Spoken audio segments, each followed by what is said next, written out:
On parle beaucoup de société inclusive, mais aujourd'hui c'est quand même une utopie. Donc il y a encore du travail.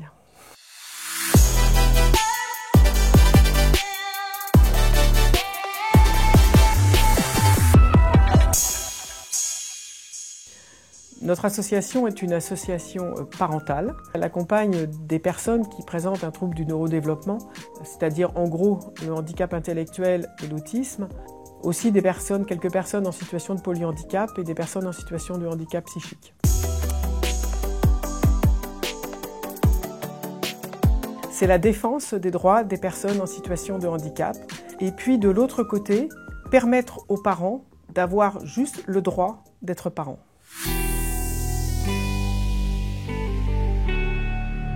Donc ces services peuvent être effectivement des établissements où les personnes vont soit apprendre dans des écoles spécialisées ou habiter ou travailler.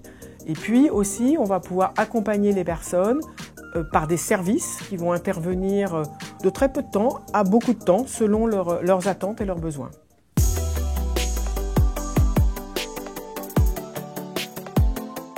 Notre travail est de proposer non pas des solutions pour les familles, mais des solutions pour les personnes en situation de handicap.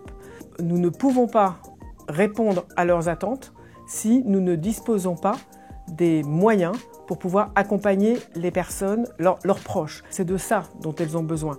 Alors bien sûr, à côté, on peut leur offrir des informations, un soutien pour revoir effectivement leur dossier MDPH, pour éventuellement voir si elles ont eu accès à tous leurs droits.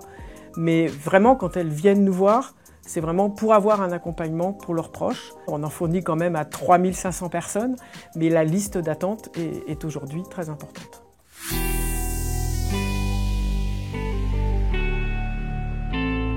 De plein d'euros.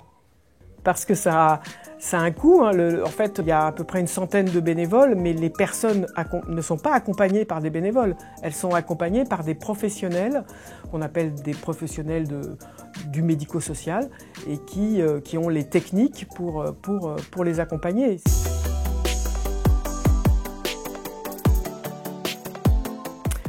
En fait, je suis la maman d'une jeune femme qui est autiste et qui présente un autisme assez sévère. Quand je suis arrivée à la demande de service, je me suis rendu compte qu'il y avait un retard très important de compréhension et d'accompagnement de l'autisme. Et du coup, mon premier engagement a été d'essayer de faire avancer les choses à ce niveau-là. On parle beaucoup de société inclusive, mais aujourd'hui, c'est quand même une utopie. Donc il y a encore du travail.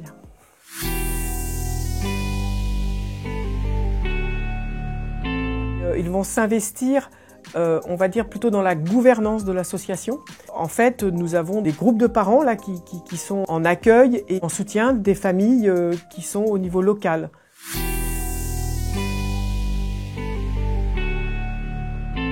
Au niveau de l'ADAPI Loire-Atlantique, on a réussi à créer une activité travail autour du théâtre. C'était au début, j'allais dire, un loisir et qui, au fil du temps, est devenu une activité. C'est-à-dire que nous avons des travailleurs handicapés qui sont acteurs. En fait, tous les métiers sont possibles.